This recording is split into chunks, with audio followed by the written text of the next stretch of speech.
Rhaegar Targaryen mató a Robert Baratheon en Trident. Los ejércitos rebeldes han sido dispersados. Ned Stark está cautivo. Tywin Lannister inclina la cabeza. El trono se ha salvado. La Casa del Dragón sigue en el poder. Parecería un final perfecto para quienes siempre han simpatizado con el último príncipe. Pero hay una pregunta que, por alguna razón, rara vez se plantea. ¿Qué pasa después? ¿Qué pasa con el Rey Loco? ¿Con Elia Martell y sus hijos? ¿Con Lyanna Stark y el recién nacido Jon? ¿Qué se hace con los perdedores? Poniente, en esta versión de la historia, no mejora. Simplemente se vuelve diferente y, en algunos aspectos, quizá mucho peor. Hoy seguiremos esta cadena desde la primera ficha de dominó hasta el final. Veremos quién gana, quién pierde, si Lyanna sobrevive, si Rhaegar gobierna bien y qué ocurre con la amenaza que se cierne desde el norte. Una amenaza que ninguna victoria en Trident puede disipar. Acérquense, porque las consecuencias de una sola muerte se extienden por todo Poniente y el resultado les sorprenderá. Antes de plantear una alternativa, fijemos el punto de inflexión. Es importante que entendamos no solo lo que ocurrió, sino también por qué sucedió precisamente así y no de otra manera. De lo contrario, no podremos plantear una alternativa. Cada suposición debe basarse en el carácter de los personajes y en la lógica del mundo, y no en el deseo de inventar un guión atractivo. Año 283 desde la conquista. El príncipe Rhaegar Targaryen reunió a los restos de las fuerzas leales y partió hacia el norte. 40.000 hombres, incluidos 10.000 dorneños al mando del príncipe Luwin Martell, salieron al encuentro de las tropas rebeldes unidas en los vados del Tridente. El ejército rebelde era más pequeño, de unos 35.000 hombres, pero había pasado por varias batallas. Los soldados de Rhaegar estaban más descansados, pero no habían visto combate alguno en toda esta guerra. El propio Rhaegar había pasado la mayor parte de ella con Lyanna Stark en la Torre de la Alegría, en las montañas de Dorne. La batalla se desarrollaba con altibajos. En el flanco izquierdo de los rebeldes, las dorneñas al mando de Luwin amenazaban con romper las líneas, hasta que Lyn Corbray recogió la espada de su padre herido, Lady Solitaria, y lideró un ataque que desbarató las filas dorneñas. Luwin cayó muerto. Barristan Selmy, que defendía el flanco derecho de los leales, luchó de tal manera que mató, según diversas estimaciones, a más de una docena de enemigos, hasta que lo derribaron del caballo y lo dieron por herido. Pero lo decisivo no fue una maniobra ni un flanco. Lo decisivo fue el momento en que Rhaegar y Robert se enfrentaron en un duelo personal, en aguas poco profundas. El martillo rompió el peto de rubíes. Rhaegar cayó. Los rubíes se esparcieron por el agua. Desde entonces, el vado se llama Vado de los Rubíes. Con la muerte de Rhaegar, su ejército se desintegró. Robert resultó herido y cedió el mando a Ned Stark. Tywin Lannister, que había permanecido en Roca Casterly durante toda la guerra, avanzó hacia la capital en el momento oportuno. Tras entrar por las puertas haciéndose pasar por aliados de la corona, sus soldados saquearon la ciudad. Jaime mató al Rey Loco. Elia Martell y sus hijos murieron a manos de Gregor Clegane por orden de Tywin. Robert ocupó el trono. Lyanna murió en la Torre de la Alegría tras dar a luz. Los Targaryen lo perdieron todo. Ahí está nuestro punto. El tridente. Rhaegar ataca primero. El martillo de Robert falla el golpe. Un instante después, Robert Baratheon está muerto. ¿Qué cambia? Al principio parece que poco. La batalla sigue en marcha. Los ejércitos permanecen en sus posiciones. Ned está al mando de los rebeldes. Pero tras esta imagen superficial, algo diferente comienza a gestarse de inmediato. Porque Robert Baratheon no es solo un comandante, es el alma y el sentido de la rebelión. Cuando cayó en Trident, la noticia se extendió por todo el campo de batalla más rápido que cualquier mensajero. Entre los soldados rebeldes, se apoderó de ellos aquello que mata a los ejércitos mejor que cualquier lanza: la incertidumbre. ¿Por quién luchaban si no era por Robert? ¿Por la justicia? ¿Por el honor de los Stark? Esas palabras suenan bonitas en los discursos de los lores. En el campo húmedo junto al río, con el cadáver de su líder, significan menos que un sorbo de agua. Era él quien mataba personalmente a los enemigos. Era su carisma lo que mantenía unidos a los señores dispersos. Era su sangre Targaryen, la que daba a toda la aventura una cobertura legal. Sin él, la guerra por la corona pierde a su principal aspirante. Ned Stark no quiere el trono, nunca lo ha querido. Jon Arryn ya ha fallecido. Hoster Tully se unió por lazos de sangre, no por idealismo. Rhaegar lo entiende, por eso precisamente iba a matar a Robert en persona, y no solo a ganar la batalla. Pero antes de seguir desarrollando esta alternativa, hay que aclarar un hecho importante que la mayoría de los análisis pasan por alto. ¿Qué pensaba hacer Rhaegar con el poder si lo hubiera conseguido? No es una pregunta retórica, la respuesta está en el canon. Antes de zarpar de Puerto Real, Rhaegar le dijo a Jaime Lannister que tenía intención de convocar al Gran Consejo para acabar con su padre. Fuente textual de Tormenta de Espadas. El príncipe pretendía debatir qué hacer con el Rey Loco. Esto es una prueba directa, no una teoría. Rhaegar sabía que Aerys estaba loco. Sabía que su reinado estaba destruyendo los 7 reinos. Y tenía un plan. La victoria le daba la oportunidad de llevar a cabo ese plan. Y eso significa que el primer paso en nuestra versión de la historia no es simplemente una victoria militar. Es el comienzo de una reforma desde arriba. Hay otro contexto importante. Aproximadamente en el año 281, cuando se celebró el famoso torneo en Harrenhal, Rhaegar lo organizó precisamente con el fin de reunir a los grandes señores en un mismo lugar e impulsar un gran consejo informal que obligara a Aerys a aceptar la regencia o a abdicar. Varys advirtió al Rey Loco, y este acudió personalmente al torneo, echando por tierra todo el plan. Rhaegar comprendió que, con su padre vivo, la reforma era imposible sin el respaldo de la fuerza militar. La guerra le dio ese poder. Ahora, tras la victoria, por fin podía terminar lo que había comenzado en Harrenhal, y eso lo cambia absolutamente todo. Rhaegar ha ganado. Robert ha muerto. Las próximas semanas serán decisivas para todo. Lo primero que debe hacer el príncipe vencedor, poner fin a la guerra. Sin la muerte del principal aspirante, la rebelión, técnicamente, continúa.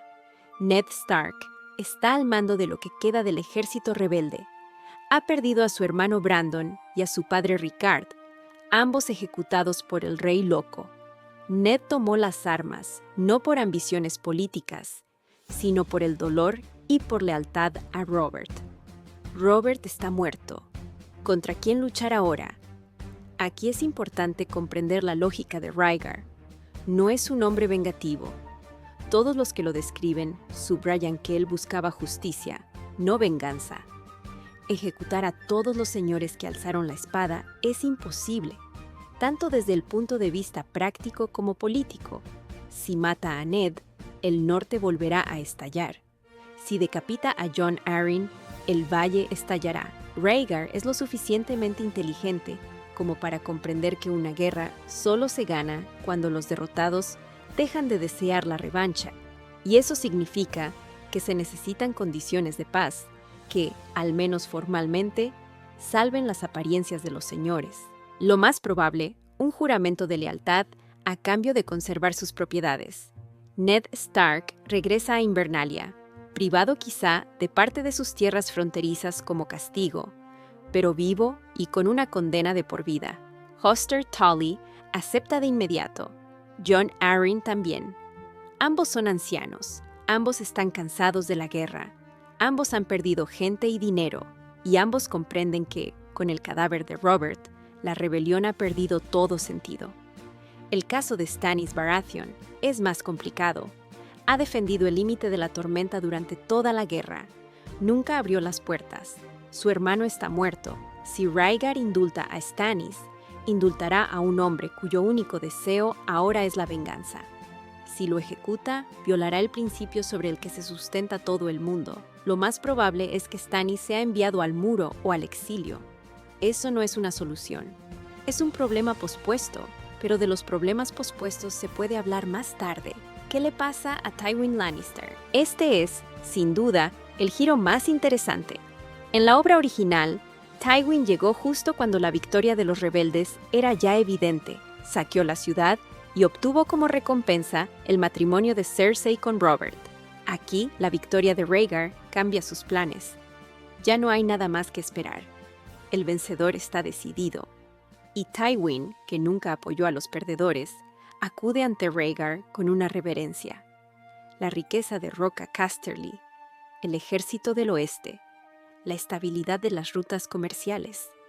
Todo eso lo pone sobre la mesa. Es importante comprender que Tywin no se mantenía neutral simplemente por cobardía. Esperaba porque tenía motivos concretos de resentimiento hacia ambas partes.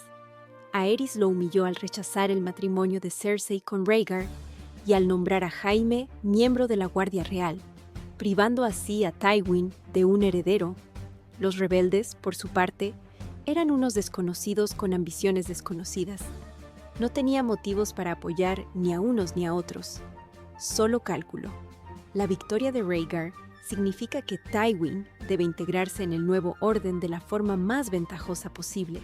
Su baza, como de costumbre, es el oro de Roca Casterly y el poderío militar de las tierras del oeste. Rhaegar acepta, no por simpatía, sino por pragmatismo.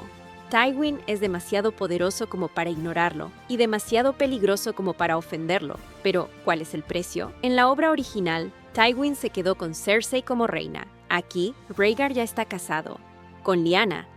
Cersei no se convierte en reina.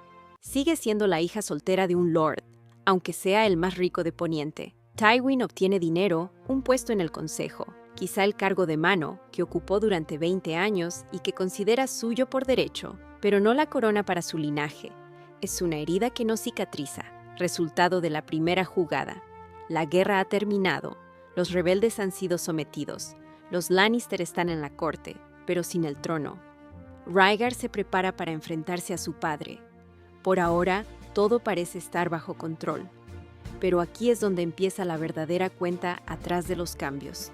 Merece la pena hablar por separado de Stannis Baratheon, ya que es uno de los pocos personajes cuyo destino en nuestra versión de la historia es, en esencia, peor que en el canon. En el canon, sobrevivió a todo. Se convirtió en rey del norte durante un breve periodo de tiempo y aportó una contribución real en la guerra contra los Bolton. Aquí, su papel queda reducido a la nada incluso antes de empezar. Su hermano ha sido asesinado, la rebelión ha sido sofocada, vive o bien en el exilio, o bien bajo una suave vigilancia su límite de la tormenta, con el permiso de Rhaegar, como una amenaza silenciosa y eterna. Pero Stannis es un hombre con convicciones inquebrantables sobre el deber y la justicia. Nunca perdonará, nunca olvidará. Sus hijos, si los tiene, heredarán ese recuerdo junto con sus propiedades. Y algún día, dentro de 20 o 30 años, esa sangre volverá a hacerse notar. Los Baratheon no han desaparecido. Simplemente están esperando. El Rey Loco sigue vivo. Rhaegar ha regresado como vencedor y ahora cuenta con un capital político del que carecía antes de la guerra. El gran consejo del que le habló a Jaime se está haciendo realidad. Los señores de Poniente están hartos de Aerys. Rhaegar goza de popularidad. Se dan las condiciones para la reforma. Pero Aerys es impredecible. Quemaba a la gente viva, escuchaba los susurros de los espías y veía conspiraciones donde no las había. Su paranoia llegó a tal punto que ordenó minar el puerto real con fuego salvaje, por si acaso fuera tomado. En la historia original, fue precisamente esta orden la que llevó a Jaime a matarlo. En nuestra versión, Rhaegar debe apartarlo del poder antes de que éste tenga tiempo de dar la orden de incendiar la ciudad. Es una operación delicada, darle a su padre la apariencia del poder, pero privándolo del poder real, ponerlo bajo vigilancia, convencer a suficientes lores para que voten a favor de la regencia. Jaime vuelve a encontrarse en el centro de esta historia. Sabe lo que es el fuego salvaje. Vio cómo ardía en llamas Harold Hightower por una sola palabra imprudente. Ha prestado juramento a la Guardia Real y sabe que ese juramento le obliga. Si Rhaegar actúa con la suficiente rapidez, Jaime no tendrá que volver a tomar una decisión. Si se demora, la historia se repetirá, solo que de otra manera. Supongamos que Rhaegar gestiona esta transición con limpieza. Aerys es destronado, vive bajo vigilancia y muere en su lecho unos años más tarde. Rhaegar es coronado oficialmente. El primer año de su reinado, históricamente, probablemente será bueno. Es culto, diplomático y sabe inspirar confianza. Barristan Selmy, a quien perdonó tras la batalla del Tridente, le sirve con lealtad. El Gran Maestre está a su lado. El Consejo Privado funciona, pero hay un problema que ningún gobernante, por muy talentoso que sea, puede resolver por sí solo. Ese problema se llama Elia Martell. Así pues, Rhaegar sale victorioso en Trident, regresa a Puerto Real y destituye a su padre. Supongamos que todo ha salido bien. Pero ahora tiene entre manos un país con heridas abiertas que hay que curar al mismo tiempo. Los maestres de la Ciudadela deben prestar juramento. Hay que volver a formar el Consejo Privado. ¿Con quién? Varys se queda, porque Varys siempre se queda y encuentra su lugar en cualquier corte. Probablemente también Pycelle, pues fue él quien abrió las puertas a Tywin en el canon, convenciendo al rey loco de las buenas intenciones de los Lannister. Pero en nuestra versión, las puertas no se abrieron, y Pycelle sigue siendo el maestre mayor, aunque un poco mancillado por su pasada lealtad a Aerys. Meñique, el joven Petyr Baelish, en este momento apenas está comenzando su carrera. En el canon, fue precisamente el caos de Robert lo que le dio margen de maniobra. Aquí hay menos caos. Su ascenso, si es que llega a producirse, seguirá otro camino. Rhaegar nombra a Desnitza, a quien, probablemente a Tywin, porque no hay mejor administrador en el Reino de los Siete, y eso lo sabe todo el mundo. Rhaegar es lo suficientemente inteligente como para reconocer la destreza ajena, aunque la persona le resulte desagradable. Tywin es lo suficientemente pragmático como para volver a ser útil. No es un idilio, es un matrimonio político por conveniencia. Tywin será eficaz y consolidará su influencia. Rhaegar lo sabrá y estará atento. Entre ellos comenzará inmediatamente una guerra silenciosa por el Consejo Privado. Elia está viva. Sus hijos, Rhaenys y Aegon, están vivos. Y los Martell lo saben.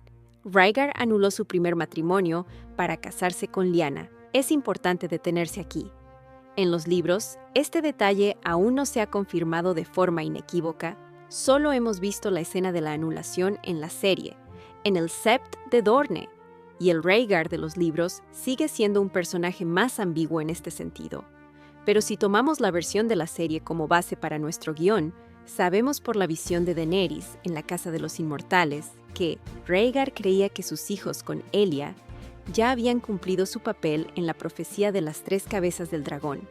La tercera cabeza, aquel que lleva en sí tanto la sangre del fuego como la sangre del hielo, debía ser Jon, pero esa es la lógica profética. La lógica política es otra, y no se puede ignorar. Para Dorne, la anulación del matrimonio es una afrenta sin precedentes. Elia le dio 2 hijos a Rhaegar. Cumplió fielmente con todo lo que se esperaba de ella. Fue una princesa leal, y su marido simplemente la anuló, como si fuera un documento incómodo. En Dorne, esto se acepta con sonrisas en las ceremonias y con veneno en las copas por las noches. Oberyn Martell, quien en la trama original ardía en deseos de vengarse de los Lannister, aquí dirigirá esa ira hacia otro lado. No hacia los Lannister, hacia Rhaegar. ¿Cuál es la situación de Rhaenys y Aegon? Si la anulación es legalmente válida, ellos, estrictamente hablando, no son herederos legítimos. Pero estrictamente hablando, en Poniente suele significar eso por lo que se luchará durante los próximos 50 años. Su madre está viva. Su abuelo y su tío gobiernan Dorne. Miles de soldados de Dorne murieron en Trident, luchando por los Targaryen. Si ahora Rhaegar les dice a sus hijos, no sois herederos, Dorne dejará de enviar soldados la próxima vez que se necesiten. Peor aún, Dorne empezará a buscar a quien apoyar en la próxima guerra civil para humillar a la casa que los humilló a ellos. Rhaegar es un hombre inteligente. Intenta encontrar un equilibrio. Aegon, hijo de Elia, recibe algún título, tierras y reconocimiento. Rhaenys contrae un matrimonio que le halaga, pero no le pone en peligro. Elia obtiene un puesto de honor en la corte o regresa a Dorne con dignidad. Sobre el papel, parece un compromiso. En realidad, es un parche sobre una herida abierta. Los Martell saben esperar. Es parte de su carácter, tal y como se describe en todos los libros. Esperarán 5 años, 10, una generación, hasta que surja la oportunidad. Mientras tanto, mientras esperan, surge un nuevo problema en torno al trono.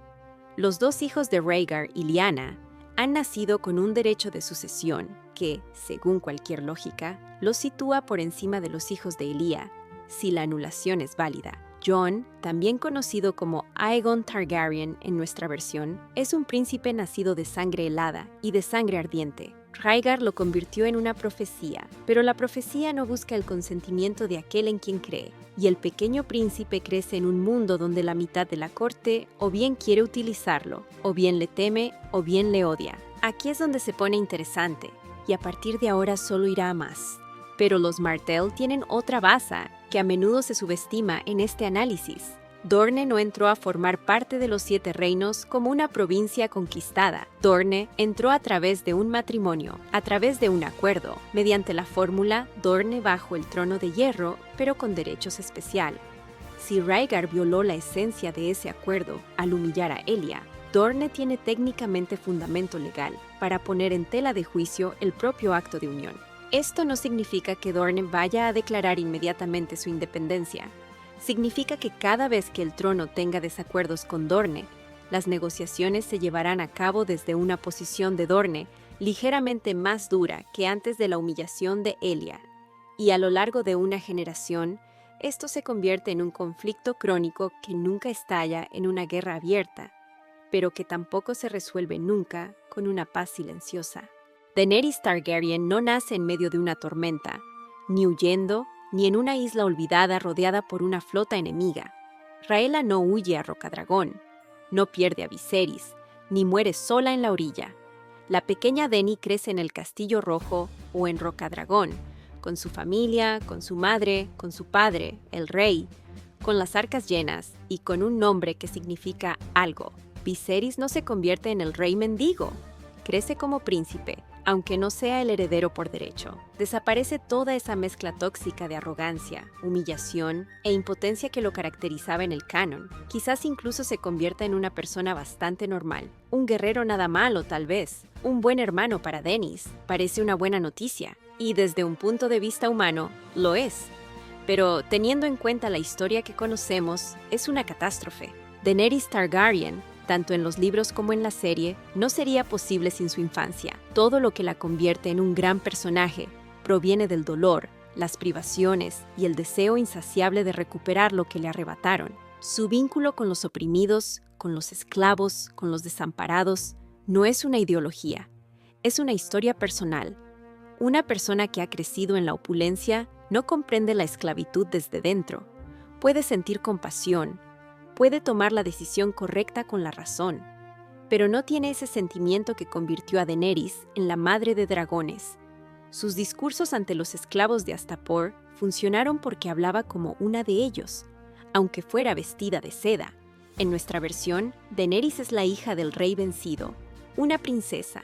Puede que sea inteligente, bondadosa y capaz, pero no es la madre de dragones, no es la liberadora. No es alguien que cruzará el océano con 3 dragones y un ejército, porque ya no tiene nada que perder. Y los 3 dragones, que eran el único arma probada contra los otros a escala de ejército, ¿qué ha sido de ellos? En la serie, nacieron de unos huevos petrificados en la pira funeraria de Khal Drogo, tras una serie de acontecimientos únicos, entre los que se incluyen la magia de sangre, unas condiciones específicas y un sacrificio. Ninguna de estas condiciones se reproduce en el Westeros en paz. Los huevos probablemente sigan siendo huevos. Un adorno en la sala del trono, un símbolo del pasado. No hay dragones vivos. No es un detalle sin importancia. Es el elemento central de nuestra alternativa. Rhaegar ganó la guerra, pero su mundo es más blando, más seguro y más débil ante la única amenaza que realmente importa. Los demás no esperan. El invierno llega independientemente de quién ocupe el trono de hierro. Craster sigue viviendo más allá del muro, en su castillo de Craster. Sigue alimentando a sus hijos con algo durante la noche. intercambiando vidas humanas por su propia supervivencia. La Guardia de la Noche sigue degradándose porque el sistema que la convirtió en un vertedero para marginados funcionaba mucho antes de la rebelión de Robert y habría seguido funcionando con Rhaegar. El impulso reformista del nuevo rey apenas llega hasta el muro, donde se encuentran personas a las que el sur olvidó hace tiempo.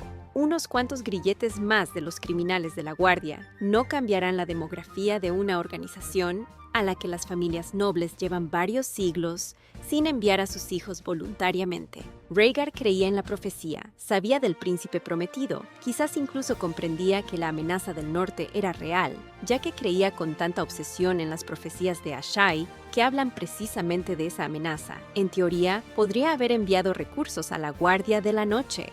En teoría, podría haber empezado a preparar a la gente para que supieran que más allá del muro no hay nada, pero la práctica demuestra que, incluso en el canon, cuando la amenaza se hizo evidente y real, los señores del sur se negaban a creer. Robert se reía de ello. Tywin lo consideraba cuentos. Rhaegar quizá lo creyera, pero un solo hombre contra la inercia política de todo el Reino de los Siete, que durante varios miles de años solo había visto a los otros en leyendas, no es suficiente. En la saga, Jon Nieve pasó de ser un bastardo de los Stark a convertirse en el Lord Comandante de la Guardia de la Noche. Este camino habría sido imposible sin todo lo demás, sin la muerte de Ned, sin la Guerra de los Cinco Reyes, sin esa peculiar concatenación de circunstancias que, al final, colocó a las personas adecuadas en los lugares adecuados.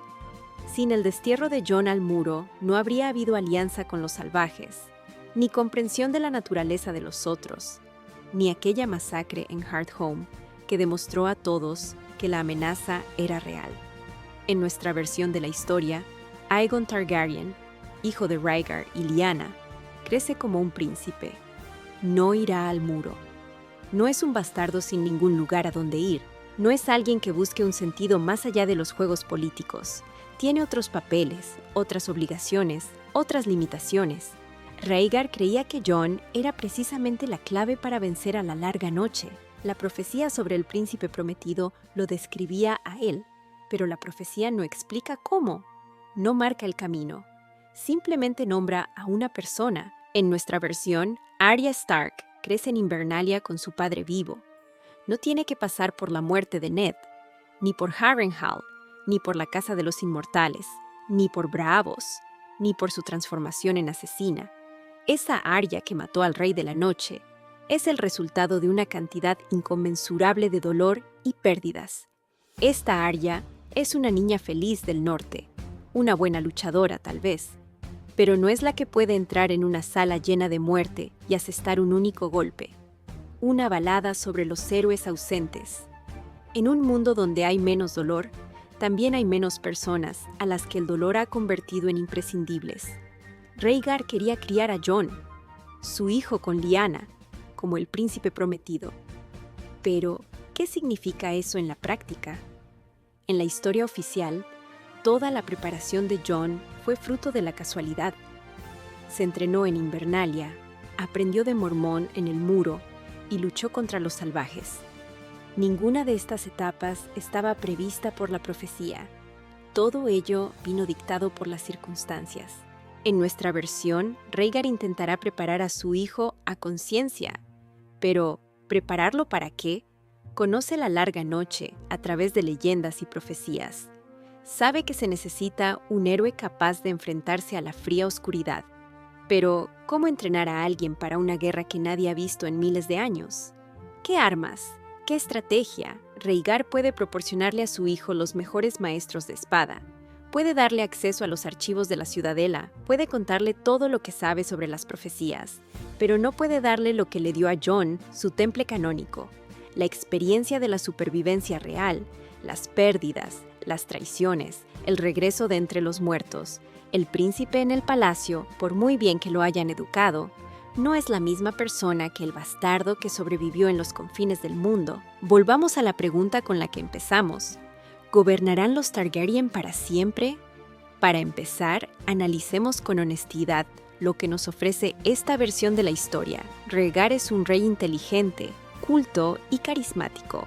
con ambiciones reformistas. No hubo ningún saqueo nocturno. La confianza en el trono no quedó destruida por la matanza de los hijos de Rhaegar en las habitaciones de los bebés. Elia está viva, lo que ofrece al menos alguna posibilidad de reconciliación con Dorne a través de las negociaciones. Lyanna podría estar viva, lo que evita que el dolor de la pérdida desgarre a Rhaegar por dentro. Ned Stark está vivo y sus hijos han crecido en Invernalia. Ni la Guerra de los Cinco Reyes, ni la Boda Roja, los primeros 10 o 15 años del reinado de Rhaegar podrían ser estables, quizás incluso buenos.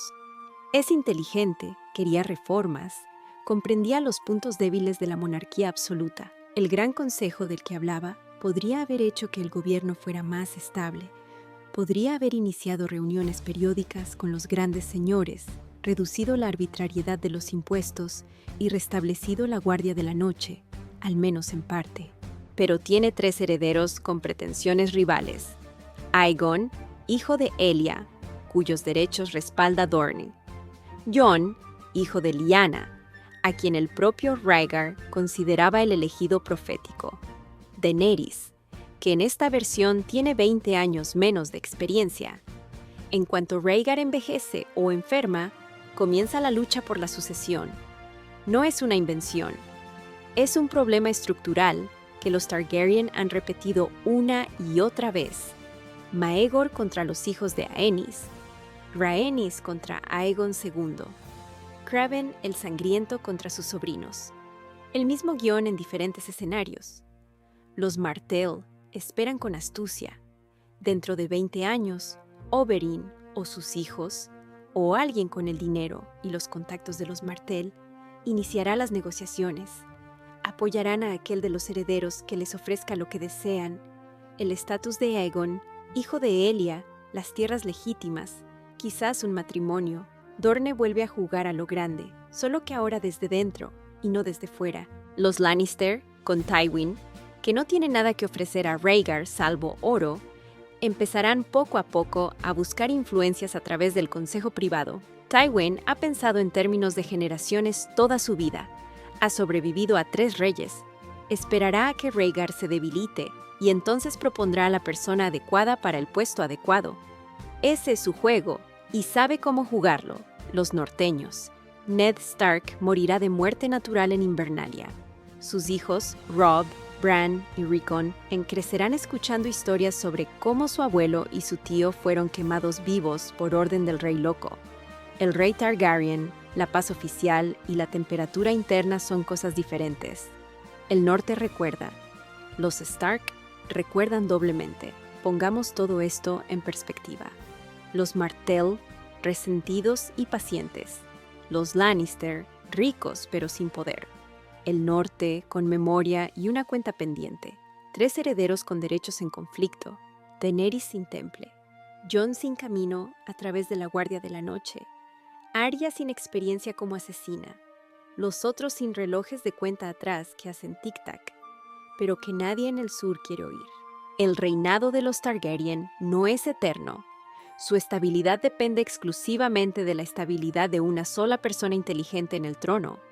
Rhaegar podría haber sido un buen rey. Sus sucesores no tienen por qué serlo. Y cada uno de los puntos conflictivos que hemos enumerado está a la espera de su momento. Aquí tenemos el panorama completo. En la saga, la victoria de los rebeldes tuvo un precio terriblemente alto. La Boda Roja, la Boda Púrpura, la Guerra de los 5 Reyes, la muerte de Ned, la infancia de Daenerys en el exilio, la infancia de Jon sin saber nada de su origen. Todo eso es dolor, real, inmerecido, cruel. Martin no se compadece del lector, pero, a través de ese dolor, llevó a los personajes hasta el punto en que se convirtieron en quienes debían ser. Arya se convirtió en una asesina. Jon se convirtió en un guerrero que comprendió la naturaleza de los otros. Daenerys se convirtió en una fuerza capaz de hacer frente a la oscuridad. No porque el destino sea benévolo, sino porque cada uno de ellos recorrió precisamente el camino que los hizo útiles en el momento preciso. La victoria de Rhaegar acaba con ese dolor, acaba con la mayoría de las catástrofes. Poniente es más apacible, más tranquila, más viva, pero es vulnerable a una única amenaza, más importante que todas las guerras humanas juntas. Una amenaza que no detiene ni el oro, ni la política, ni las disputas sucesorias. Una amenaza para la que se necesitan personas concretas, con experiencia concreta. Y en el Pacífico Poniente no hay tales personas. Ahí es donde la perspectiva del autor se convierte en la clave. Martin ha dicho en repetidas ocasiones que sus profecías funcionan como una espada de doble filo. Quien cree en ellas se destruye a sí mismo con el mero acto de creer, al intentar cumplir lo que quizá ya se haya cumplido de todos modos. Rhaegar creía tanto en la profecía del príncipe prometido que por ese niño destruyó la estabilidad política de todo un continente. Arriesgó la guerra, decenas de miles de muertos, la familia de Elia, el futuro de su propio hogar, y detrás de todo ello se planteaba la pregunta: ¿merece la pena tal precio por un solo niño? ¿Un posible salvador? En la obra canónica, Martin dio una respuesta indirecta a esto. Sí, él desencadenó la guerra en vano, porque los otros no llegaron a causa del conflicto bélico con los Targaryen. Llegaron más tarde, y solo se les pudo hacer frente porque toda una serie de personas, forjadas precisamente por las catástrofes de esa guerra y sus consecuencias, se encontraban en los lugares adecuados. Martin escribió precisamente esta historia, en la que los Targaryen cayeron, no porque los rebeldes tuvieran razón, no porque Robert fuera el mejor rey, sino porque, con su caída, desencadenó una cadena de acontecimientos que creó a las personas adecuadas. La victoria de Rhaegar habría detenido esa cadena. Habría traído una paz tras la cual habría llegado una oscuridad para la que nadie está preparado. Rhaegar era un gran príncipe, inteligente, culto y dispuesto a emprender reformas. Quizás se habría convertido en el mejor rey de los últimos 100 años, si no de toda la historia de los 7 reinos. Lord Barristan lo quería. Jon Connington estaba dispuesto a sacrificarlo todo por él. Incluso Ned Stark, que sabía que Rhaegar era responsable de la muerte de su padre y su hermano, nunca hablaba de él con odio. Rhaegar era un tipo de gobernante poco común, un hombre con visión de futuro y con conciencia al mismo tiempo. Una combinación que en Poniente no se veía a menudo, pero la visión y la conciencia son instrumentos de gobierno, no una garantía de poder eterno. Tywin Lannister también tenía una gran visión de futuro y gobernó con una eficacia implacable. Jaehaerys primero reinó durante 55 años y murió dejando el septenario en perfecto orden. Pero tras cada gran rey venía otro. No es una maldición ni una ley del destino. Es simplemente la vida.